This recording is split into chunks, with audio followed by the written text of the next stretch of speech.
தேவனுடைய ராஜ்யத்தை குறித்து சொல்லும்போது நீங்கள் பார்க்கக்கூடிய இதோ அங்கே இருக்கு இங்கே இருக்கு அப்படின்னு சொல்லக்கூடிய பார்க்கக்கூடிய ராஜ்யம் இல்லை, காணக்கூடாத ஒரு ராஜ்யமாக இருக்கிறது என்று இயேசு சொல்லுவார். கிறிஸ்தவர்களுக்கு இப்போ இருக்க பிரச்சனை என்னன்னா, கையில் நிறைய ஒரு சாவி கொத்து இருக்கு, வேதம் அப்படின்ற ஒரு சாவி கொத்து வச்சுக்கிட்டு நிறைய ஸ்கிரிப்சர் பைபிளில் இருக்க நிறைய வசங்களை வச்சு இதை எப்படி செயல்படுத்துவதுன்னு தெரியல.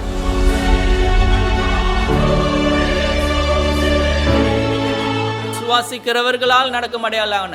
இந்த சுவிசேஷத்தை யார் விசுவாசிக்கிறாங்களோ அவங்க ராஜ்யத்துக்குரியவர்களாய் நடப்பார்கள். எப்படி? அதுக்கு அடையாளம் அவர்கள் வியாதிஸ்தர் மேல் கைகளை வைப்பார்கள், சுஸ்தமடைவார்கள், என்னுடைய நாமத்தினால பிசாசுகளை துரத்துவார்கள். தேவனுடைய ராஜ்யம் அவர்கள் மூலமாக செயல்படும், ராஜ்யம் அவர்களுக்குள்ள ராஜ்யத்தில் இருக்கிறார்கள் என்பது அவர்கள் மூலமாக வெளிப்படும்.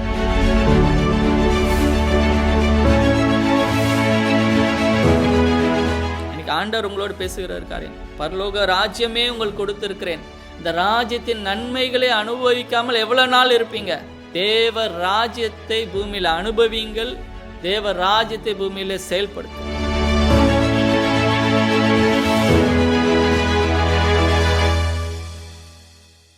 கர்த்தரின் சத்தம் வல்லமை உள்ளது, கர்த்தரின் சத்தம் மகத்துவம் உள்ளது. திரண்ட தண்ணீர் மேல் ஜலப்பிரவாகம் மேல் கர்த்தரன் முழங்குகிறார். அல்லேலூயா. கர்த்தருக்கு பிரியமானவர்களே, இன்று நாம் பரலோக ராஜ்யத்தின் திறவுகோல்கள் என்ற தலைப்பில் பார்க்க போகிறோம். அதற்கான வேத பகுதி மத்தேயு 16 அதிகாரம் 19வது வசனம்.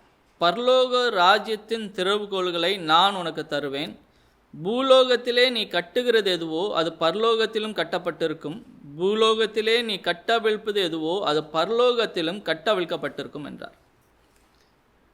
இயேசு இங்கே பேதுருக்கு சொல்லுகிற ஒரு பதில் தான். அதுக்கு முன்னால் அவர் கேட்குறாரு, தன்னை பற்றி ஜனங்க என்ன சொல்கிறாங்க அப்படின்னு கேட்கும்போது, இப்போ மற்றவங்களாம் சொல்கிறாங்க, அம்மா குறித்து தீர்க்கதரிசி, பழைய ஏற்பாட்டில் இருக்க ஒரு பரிசுத்தவான் என்று சிலர் எல்லாரும் சொல்கிறாங்க அப்படின்னு சொல்லும்போது, இயேசு சீஷர்களை பற்றி நீங்கள் என்னை பற்றி என்ன சொல்கிறீங்க, நான் யாருன்னு நினைக்கிறீங்க அப்படின்னு கேட்கும்போது பேதுரு அதுக்கு பதிலாக சொல்கிறாரு, நீர் ஜீவனுள்ள தேவனுடைய குமாரன் ஆகிய கிறிஸ்து அப்படின்றார். இப்போ இயேசு சொல்லுகிறார், இந்த வெளிப்பாடு உனக்கு தானாக வரல, பரலோகத்தில் இருக்கிற பிதா உனக்கு இந்த வெளிப்பாடை உனக்கு தந்திருக்கிறார் அப்படின்னு சொல்லிட்டு அவர் சொல்கிறார், இந்த வெளிப்பாடின் அடிப்படையில்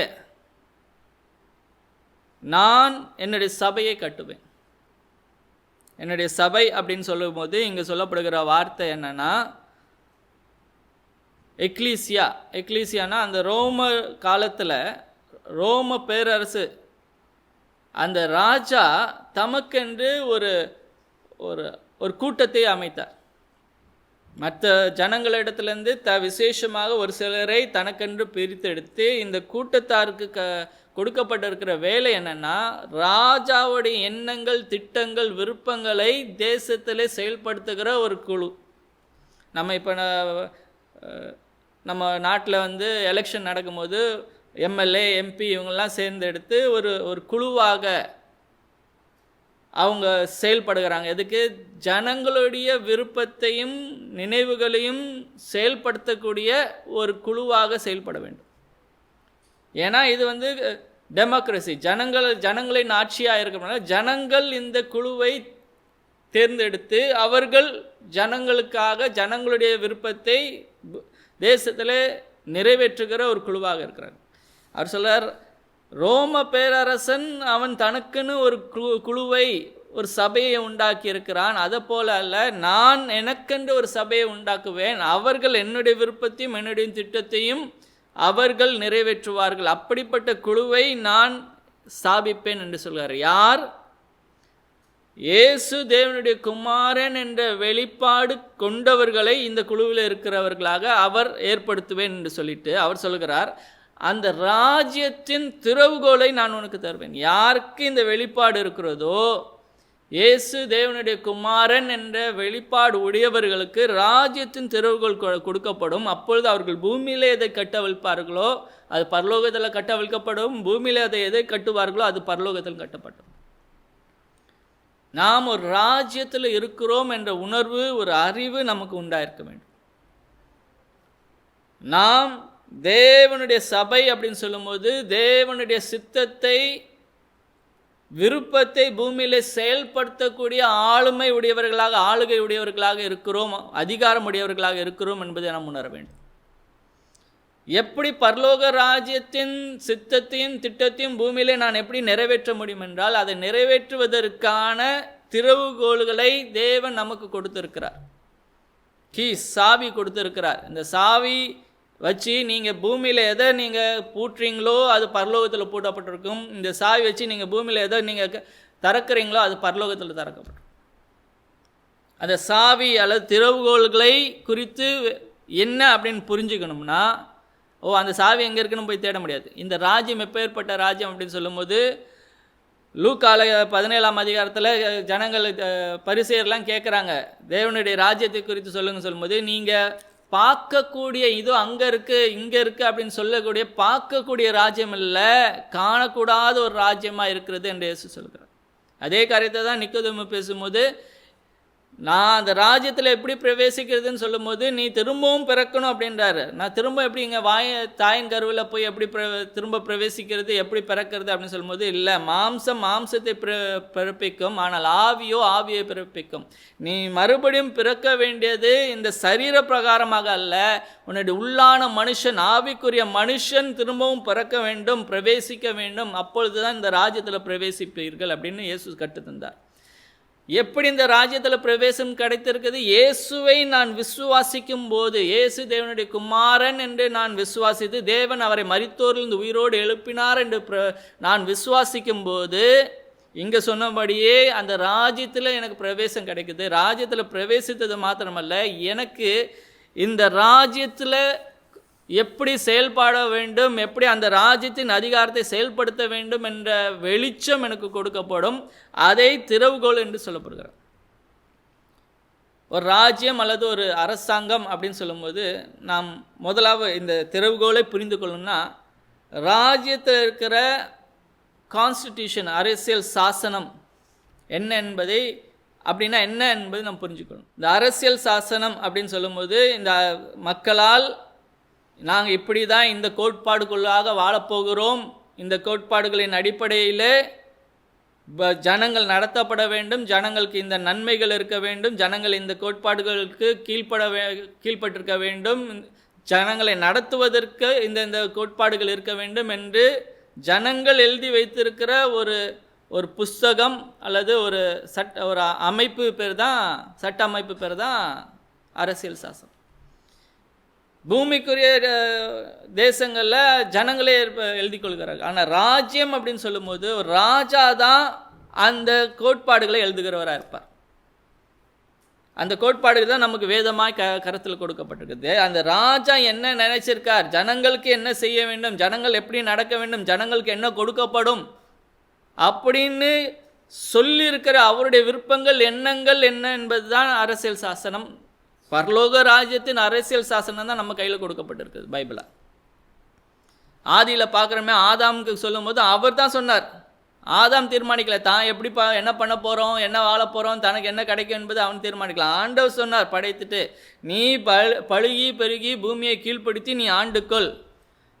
ஆதியாம் 1:26 28 வரை வாசிக்கிறேன். 2:8 வாசிக்கிறேன். நீ பூமியை பண்படுத்து, பூமியில் இந்த ஏதேன் தோட்டத்தை நீ பண்படுத்தணும், இதை காக்கணும், பூமியில் இருக்கிற மற்ற நிலங்களை எல்லாம் ஏதேன் தோட்டத்தை போல மாற்ற வேண்டும், வேலை செய்ய வேண்டும் என்பது தேவன் அவனுக்கு கொடுத்துருக்க கட்டளை.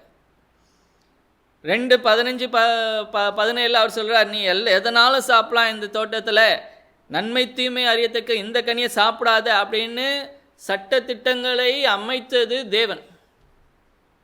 அதே காரியத்தை தான் ஆபிரகாமுக்கும் பார்க்குறோம். ஆதியாகமம் 12:1-3 வாசிக்கிறோம், 15:1-5 வாசிக்கிறோம். அவர் தான் சொல்கிறார், நீ உன் இனத்தையும் உன் தேசத்தையும் வீட்டாரையும் தகப்பன் வீட்டாரையும் விட்டுட்டு நான் உனக்கு காண்பிக்கிற தேசத்துக்கு போ அப்படின்னு அவர் சொல்கிறார்.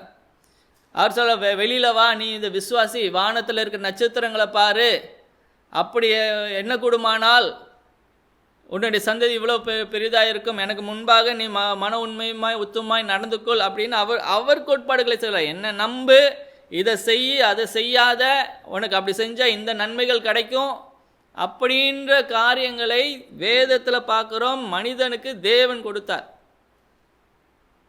இந்த ஜனநாயகத்தில் ஜனங்கள் தங்களுக்கென்று ஒரு கோட்பாடுகளை ஏற்படுத்தி கொள்கிறார்கள். அப்படி ஆனால் ராஜ்யத்துக்குள்ளாக ஜனங்கள் கோட்பாடுகளை ஏற்படுத்துகிறது. ராஜா கோட்பாடுகளை ஏற்படுத்தி ஜனங்களுக்கு இந்தந்த காரியங்கள் நடக்க வேண்டும், இப்படிலாம் ஜனங்கள் நடந்து கொள்ள வேண்டும், இப்படி நடந்து கொண்டால் இந்த நன்மைகள்லாம் அவர்கள் அனுபவிக்கலாம் என்பதை ராஜா நிர்ணயிக்கிறான். நம்முடைய பரலோக ராஜ்யத்தின் ராஜா நமக்காக என்ன நிர்ணயித்து வைத்திருக்காருன்னா, எரேமியா 29:11-14 வரைக்கும் வாசிக்கிறோம். அவர் நமக்காக வைத்திருக்கிற நினைவுகள் தீமைக்கல்ல, நன்மைக்கான நினைவுகளே. நாம் செழிக்கும்படியாக நன்மையை அனுபவிக்க வேண்டியதுதான் தேவன் நமக்காக வைத்திருக்கிற நினைவுகள், திட்டங்கள். இந்த வேதத்தில் இருக்கிற தேவனுடைய திட்டங்கள், நன்மைகளை நம்ம பார்க்கும்போது பூமிக்குரிய அரசியல் சாசனம் படி இல்லை. பூமியில் இப்போ ஒரு உதாரணத்துக்கு சொல்லுவோமே, அமெரிக்கா நாட்டில் ஓரின சேர்க்கை அல்லது கருவை சிசு அபார்ஷன் இதெல்லாம் ஒரு காலத்தில் செய்யக்கூடாத ஒரு காரியங்கள். ஆனால் ஜனங்களே அதை ஏற்படுத்தினபடினாலே காலப்போக்கில் இல்லைன்னா அரசாங்கத்தில் இருக்கிற கட்சிகளில் ஆட்கள் மாறும்போது அவங்க என்ன மாற்றிட்டாங்க, இப்போ அது ஓகே, அது செய்யலாம். அவர்களுடைய அரசியல் சாசனம் அப்படி சொல்லுகிறது, மாற்றிக்கொண்டார்கள். ஆனால் தேவனுடைய ராஜ்யத்தில் தேவன் ஒரு காரியத்தை சொல்லும்போது அது ஒரு வாட்டி சொன்னது தான், அது மாற்றப்படாதது. வானமும் பூமியும் ஒளிந்து போகலாம், ஆனால் தேவன் சொன்ன காரியங்களில் ஒரு எழுத்தாகிலும் எழுத்தின் ஒரு உறுப்பாகிலும் மாற்றப்படாது. ஸோ வேதத்தில் ஒரு காரியம் சொல்லியிருந்தா, இது 2000 வருஷத்துக்கு முன்னால் அது பொருந்தும், இப்போ பொருந்தாது அப்படின்ற கான்செப்டே கிடையாது. அப்போ சொல்லியிருந்த நிபந்தனைகளும் இப்பொழுதே பொருந்தும்.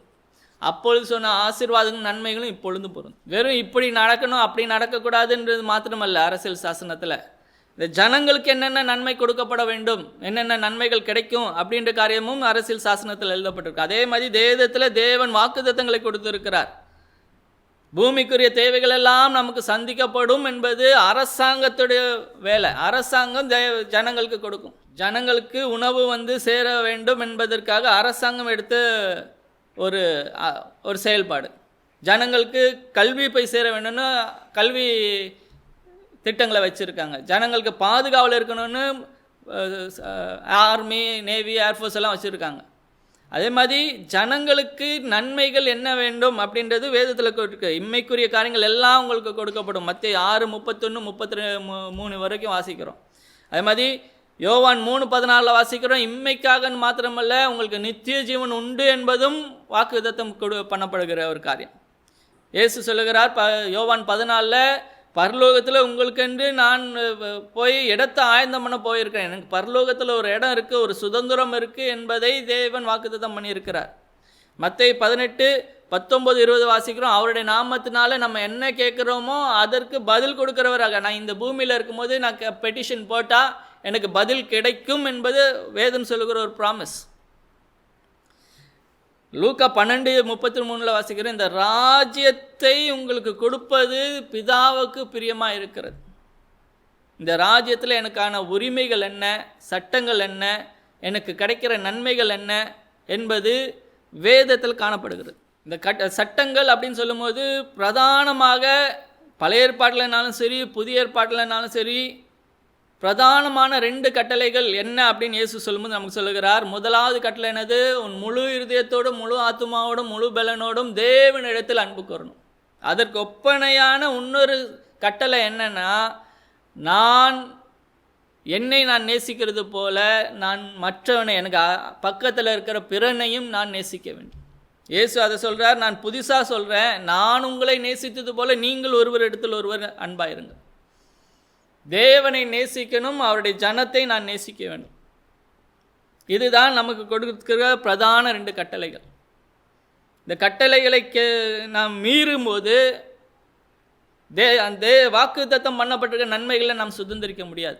பூமியிலே இந்த ஒரு நாட்டிலே வச்சுக்கோங்களேன், அரசாங்கம் நிறைய நன்மைகளை கொடுக்கறதா இருக்கும். ஆனால் ஒரு மனுஷன் திருடனாக இருந்தோ, கொலை செய்தோ, குற்றவாளியாகி அவன் குற்றவாளி என்று தீர்க்கப்பட்டு சிறைச்சாலையில் இருக்கும்போது நன்மைகளை அனுபவிக்க முடியுமா?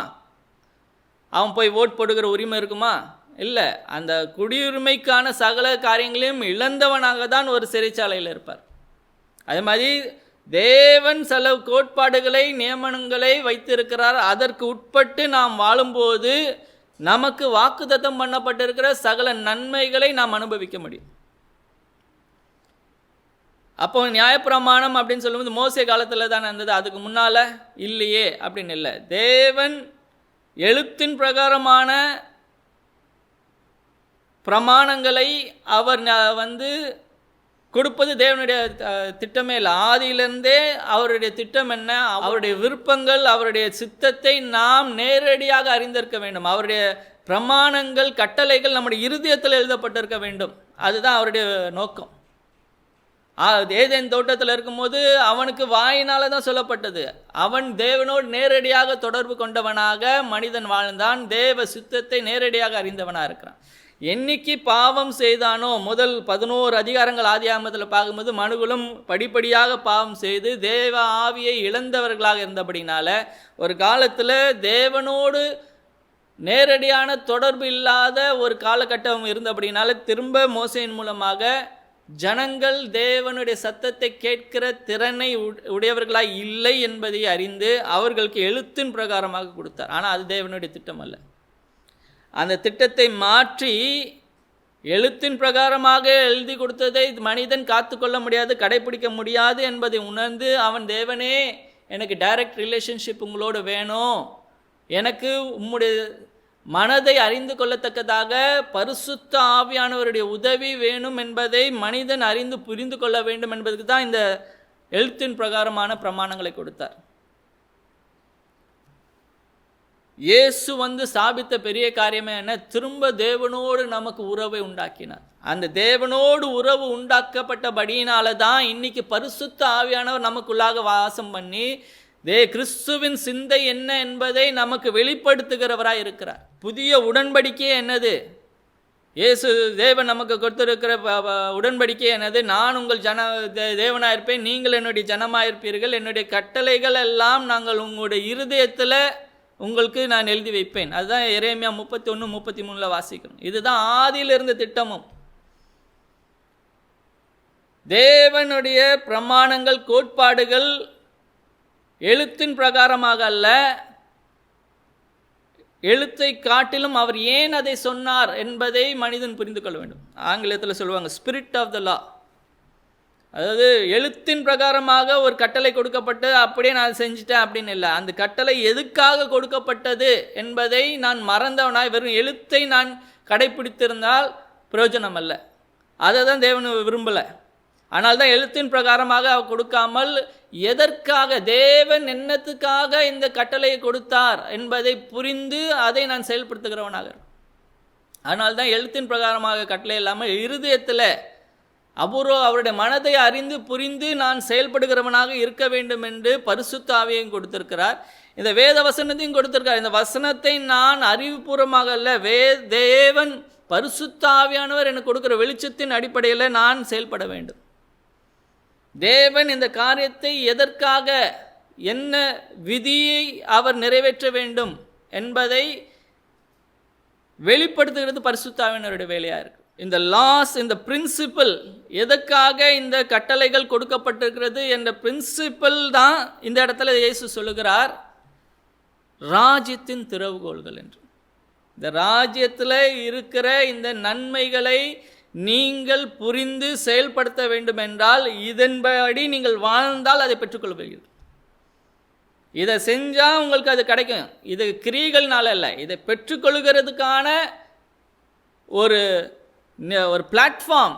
கப்பு இருந்தால் தான் உள்ள சூடாக இருக்கிற ஒரு டீயை காஃபி குடிக்க முடியும்.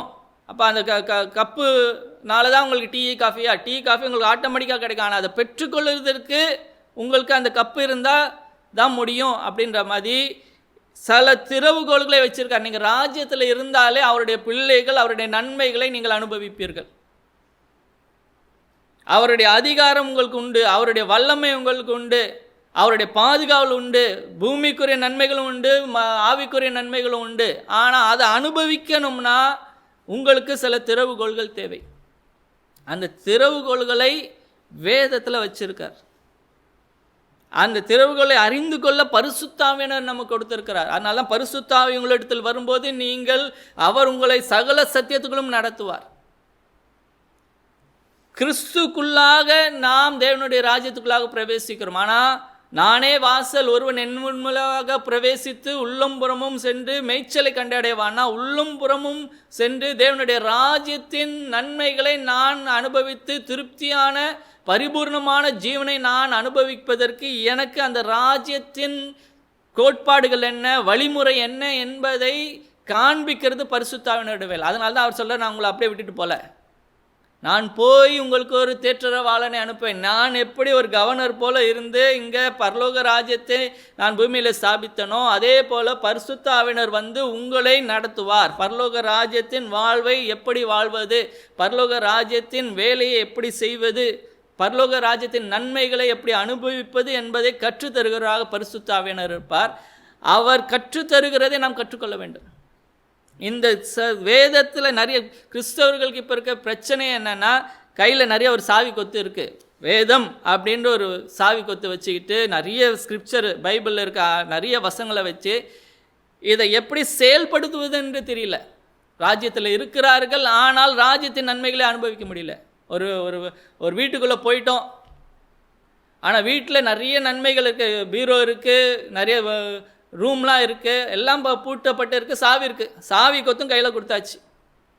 சாவி கொடுத்து உள்ள வீட்டுக்குள்ளே பிரவேசிச்சிட்டேன், ஆனால் வீட்டில் இருக்கிற நன்மைகளை அனுபவிக்கலையே. நான்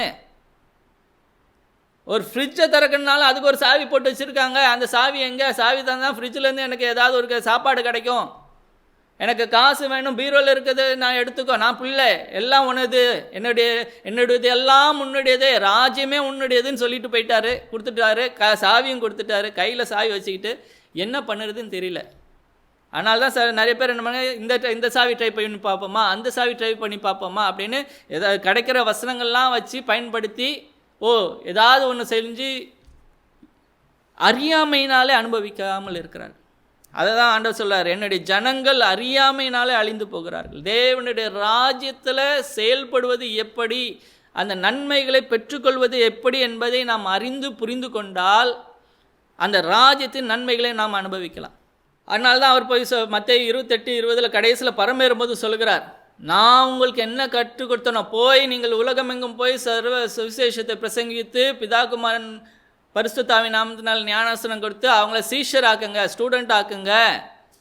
ஸ்டூடெண்ட் ஆக்கிட்டு நான் உங்களுக்கு என்னெல்லாம் கற்றுக் கொடுத்தனோ அதை அவர்கள் கை கொள்ளும்படி அவர்களுக்கு கற்றுக் கொடுங்கள் என்று சொல்கிறார்.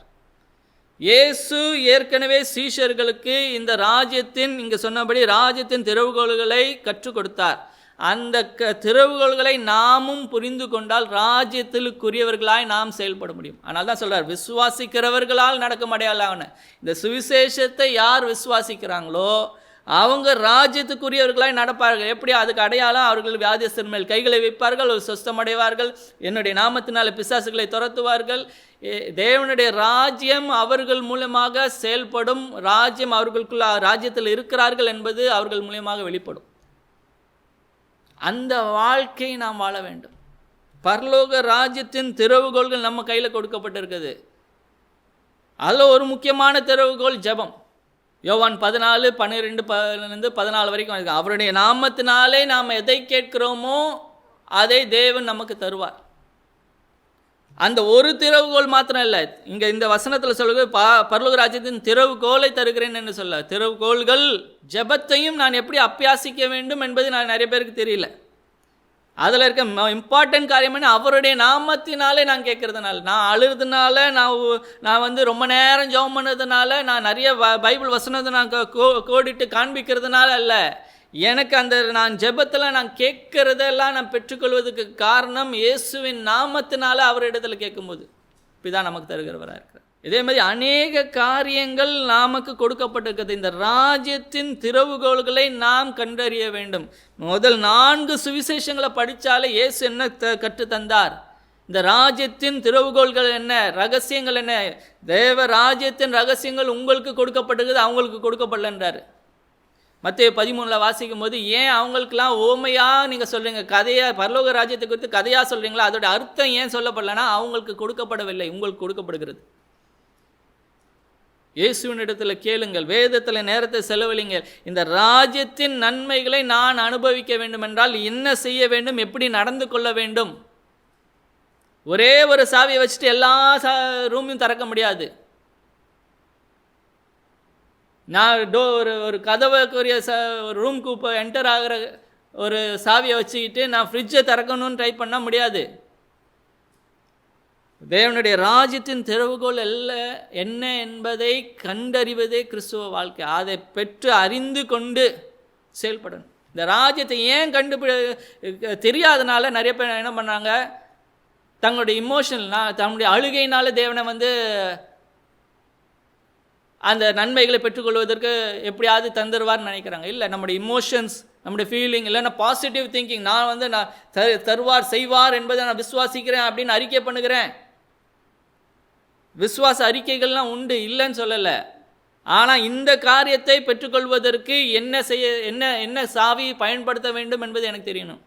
நிறைய நேரத்தில் நம்ம இமோஷன்ஸ், நம்முடைய அழுகைகள், நம்முடைய பாசிட்டிவ் திங்கிங், இதனால் இந்த திறவுகளுக்கு பதிலாக இதெல்லாம் பயன்படுத்தினா நமக்கு ராஜ்யத்தின் நன்மைகள் கிடைக்கும், இதை சப்ஸ்டிடியூட் பண்ணிக்கலாம் அப்படின்னு நினைக்கிறாங்க. இல்லை, நிறைய நேரம் உலக அறிவை வைத்துக்கொண்டு தேவனுடைய ராஜ்யத்தில் செயல்படலாம் என்பது நினைக்கிறாங்க.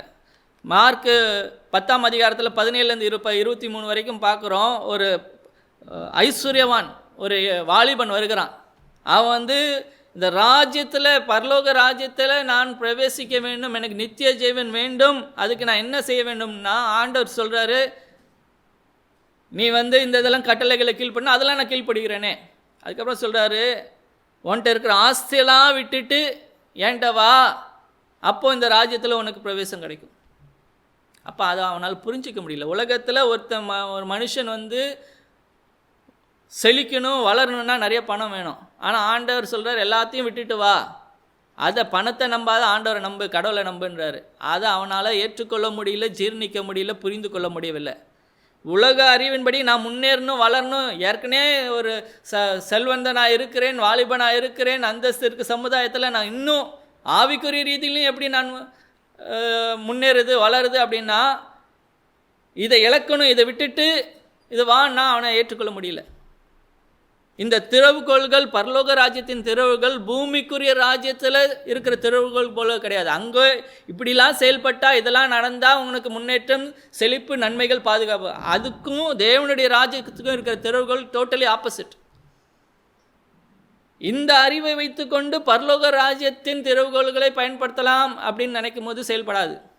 நிறைய நேரம் இதை புரிஞ்சாதான் நான் விசுவாசிப்பேன் அப்படின்னு சொல்லுவேன். இல்லை, தேவனுடைய ராஜ்யத்தில் எல்லாம் விசுவாசத்தின் அடிப்படையில் தான் செயல்படுகிறதா இருக்குது. இந்த திறவுகோலை பயன்படுத்தினால் எனக்கு தேவன் செய்வார் என்பதை விசுவாசிக்கணும். இங்கே இந்த வாலிபன் விசுவாசிக்கலை. புரிந்தால்தான் நான் அதை விசுவாசிப்பேன், விசுவாசித்து செயல்படுத்துவேன். இல்லை, விசுவாசிங்கள், உங்களுக்கு புரியுதோ இல்லையோ இந்த திறவுகள் ஆட்டோமேட்டிக்காக செயல்படும். எனக்கு ஆண்டவர் உங்களோடு பேசுகிற காரியம், பரலோக ராஜ்யமே உங்களுக்கு கொடுத்துருக்கிறேன், இந்த ராஜ்யத்தின் நன்மைகளை அனுபவிக்காமல் எவ்வளோ நாள் இருப்பீங்க? இந்த ராஜ்யத்தின் நன்மைகளை நீங்கள் அனுபவிக்கும்படியாக திறவுகோள்களை கொடுத்திருக்கிறேன். அதை அறிந்து கொண்டு பயன்படுத்தி தேவ ராஜ்யத்தை பூமியில் அனுபவியுங்கள், தேவ ராஜ்யத்தை பூமியில் செயல்படுத்துங்கள். கர்த்தர் உங்களோடு இருப்பாராக. உங்களுக்காக நான் ஜெபிக்கிறேன். தகப்பனே, இந்த நாளிலும் கர்த்தாவே, உங்களுடைய சத்தத்தை கேட்ட ஒவ்வொருத்தருக்காக ஜெபிக்கிறேன். ராஜ்யத்தின் திறவுகோள்கள் கர்த்தாவே நீர் எங்கள் கையில் கொடுத்திருக்கிறேன். ராஜ்யத்தின் திறவுகோள்களை நாங்கள் பரிசுத்த ஆவியானவரின் உதவியோடு வேதத்தில் நேரம் செலவழித்து அதை கண்டறிந்து அதை செயல்படுத்த உதவி செய்யுங்க. நம்முடைய வேதத்தில் இருக்கிற ராஜ்யத்தின் திறவுகளை ஒன்றொன்றாய் நாங்கள் தேடி கண்டுபிடித்து வாழ்க்கையில் நீர் எங்களுக்காக ஏற்கனவே ஆயத்தம் பண்ணின நன்மைகளை நாங்கள் சவதரிக்க தேவ ராஜ்யத்தை பூமியிலே நிலைநிறுத்த எங்களுக்கு கிருபை தாரும். உம்முடைய சத்துவமும் பலனும் உம்முடைய நன்மைகளையும் அனுபவித்து உம்முடைய பிள்ளைகளாய் நாங்கள் பரிபூர்ண ஜீவனை அனுபவிக்க எங்களுக்கு கிருபை தாரும். நாமம் மகிமைப்படட்டும். இயேசு நாமத்தில் கேட்கிறேன் நல்ல பிதாவே.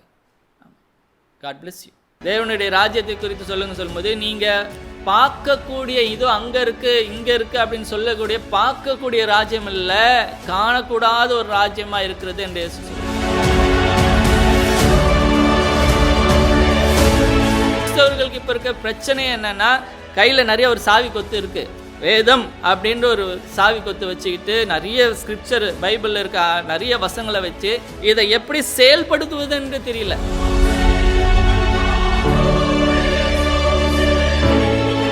விசுவாசிக்கிறவர்களால் நடக்கும் அடையாளம். இந்த சுவிசேஷத்தை யார் விசுவாசிக்கிறாங்களோ அவங்க ராஜ்யத்துக்குரியவர்களாய் நடப்பார்கள். எப்படி? அதுக்கு அடையாளம் அவர்கள் வியாதிஸ்தர் மேல் கைகளை வைப்பார்கள், ஒரு சொஸ்தமடைவார்கள், என்னுடைய நாமத்தினால பிசாசுகளை துரத்துவார்கள். தேவனுடைய ராஜ்யம் அவர்கள் மூலமாக செயல்படும். ராஜ்யம் அவர்களுக்குள்ள ராஜ்யத்தில் இருக்கிறார்கள் என்பது அவர்கள் மூலமாக வெளிப்படும்.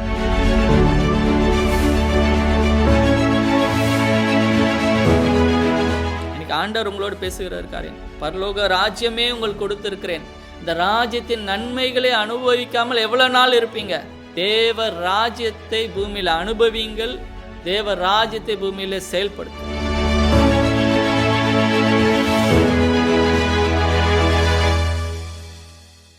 For contact J. Sealand Paul Ministries, contact number 97907 Mail ID wordofgod.paul@gmail.com. J. Sealand Paul Ministries வழங்கிய நற்செய்தி உங்களுக்கு பிடிச்சிருந்தா மறக்காம இந்த சேனலை லைக் பண்ணுங்க, ஷேர் பண்ணுங்க, சப்ஸ்கிரைப் பண்ணுங்க. கீழே இருக்க பெல் ஐக்கானை கிளிக் பண்ணுங்க.